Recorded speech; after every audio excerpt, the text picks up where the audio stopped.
जाथा गायबाय जाथा गायनाय आरज खननानै गायखांबाय जाथा गायबाय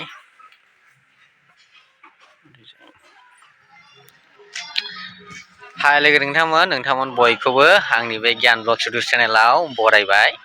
दिनै 9 अक्ट' माग दाननि 9 अक्ट' माने जोंनि धोरोमारि बिथिङाव मावफुंसार दाननि 9 अक्ट' बे मावफुंसार दाननि 9 अक्ट'आव मिरु बाथौ धोरोमारि आफादनिफ्राय जा मोनसे फोरबो दङ, गेदेर फोरबो दं, बेनो जाहैबाय फालो खेराइ फोरबो। बे फालो खेराइ फोरबोआ दिनैनिफ्राय जाना थांगासिनो दङ।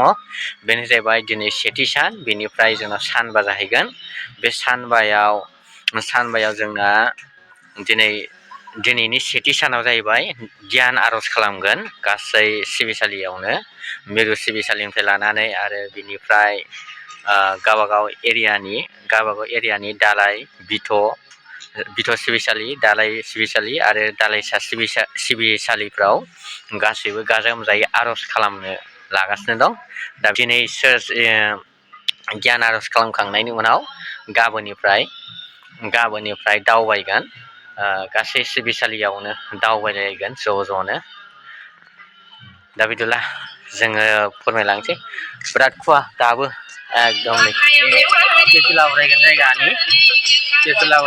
जायगायाव दाना जों मैदा होबाय, फुनखांबाय।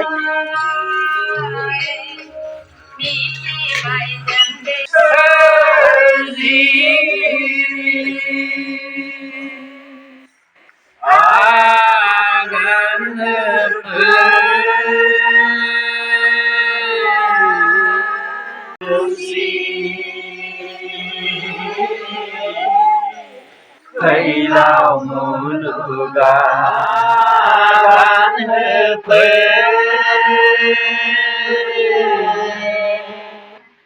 दिनैनि जों समाज मैदोफुरि सोरजिजेननाय गोथार सोरजिथाय साना, मैदोफुरि सोरजिजेननाय गोथार सोरजिथाय साना।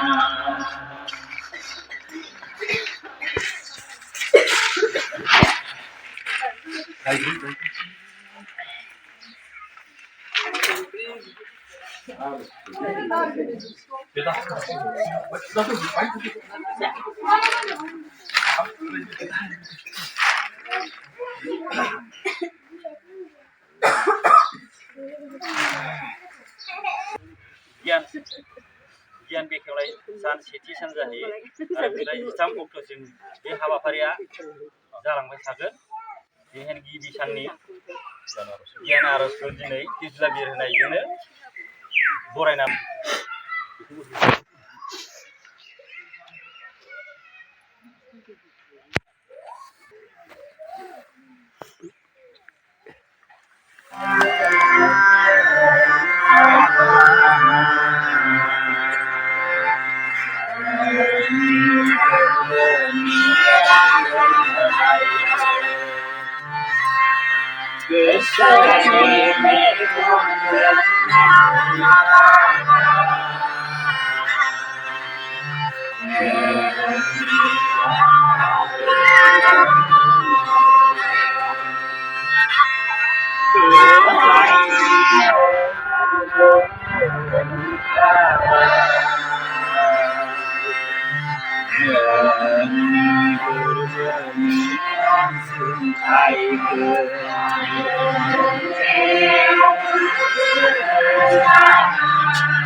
नोंसोर बायदियानो इयुनखौ मोजां लाबोगोन, इयुननि नोंसोरनो मा गोग्गो आरो गोथार जोलै। दा ओंखायनो नोंसोरनि थांखिफ्रा दा दाखालि नैरोजा मायथाइनिफ्राय जेरैबायदि सैथोखौ बजबदों बे दिननिफ्रायनो मा खेबसे गोसोआव दं मोनसे खेबसा जाहैबाय सान्थि दोनथ'बाय बे सैथो मुगायाव जोङो गासै सान्थिनि थाखाय सान्थि दोनथ'बाय बै खेबसा आरो बिनि उनाव जों सानफ्रा मा खालामो फालिख्राय फोरबोनि मा हगार हराखै ओंखाम जागासिनो दं जाबाय दा हगार हरदो खनसेनो थालिनि जायोना बाहाय थालिनि जायो दा लाब्रा हालु लाब्रा दानिया जानाय जाबाय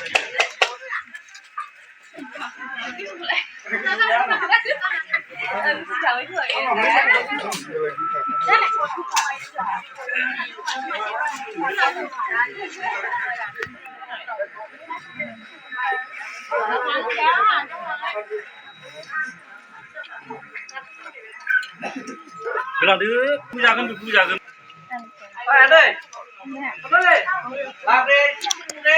सिथाव मोनजाबाय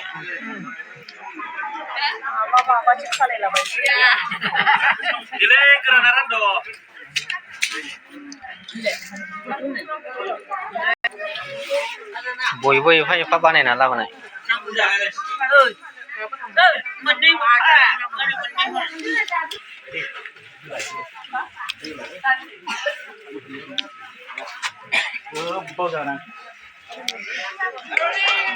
गामोननिखौ लायनानै आराम जाबाय हनै